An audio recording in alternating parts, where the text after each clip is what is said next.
Hello, my dear friends. Today we come in the presence of Lord and we will be reading the Bible, Old Testament, Book 4, Numbers 19.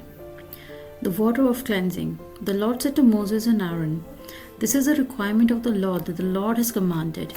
Tell the Israelites to bring you a red heifer without defect or blemish and that has never been under a yoke. Give it to Eleazar the priest. It is to be taken outside the camp and slaughtered in his presence. The Eleazar the priest is to take some of its blood on his finger and sprinkle it 7 times toward the front of the tent of meeting. While he watches, the heifer is to be burned, its hide, flesh, blood, and intestines. The priest is to take some cedar wood, hyssop, and scarlet wool and throw them onto the burning heifer.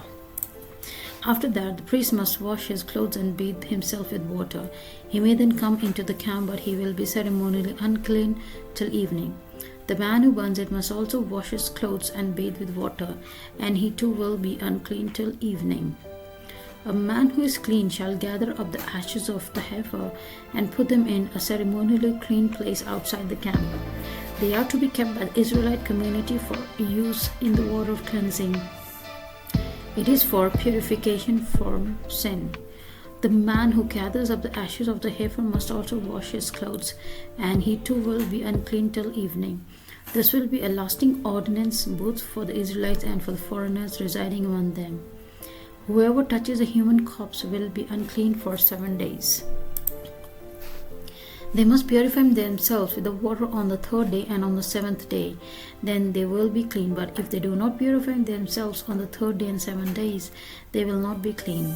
If they fail to purify themselves after touching a human corpse, they defile the Lord's tabernacle. They must be cut off from Israel. Because the water of cleansing has not been sprinkled on them, they are unclean, their uncleanliness remains on them. This is the law that applies when a person dies in a tent. Anyone who enters a tent and anyone who is in it will be unclean for 7 days. And every open container without a lid fastened on it will be unclean. Anyone out in the open who touches someone who has been killed with a sword or someone who has died a natural death, or anyone who touches a human bone or a grave will be unclean for 7 days.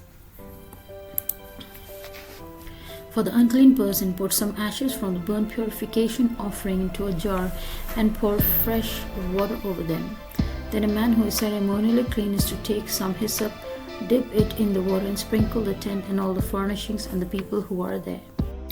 He must also sprinkle anyone who has touched a human bone or a grave, or anyone who has been killed, or anyone who has died a natural death.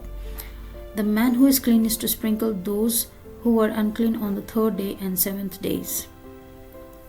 And on the 7th day he is to purify them.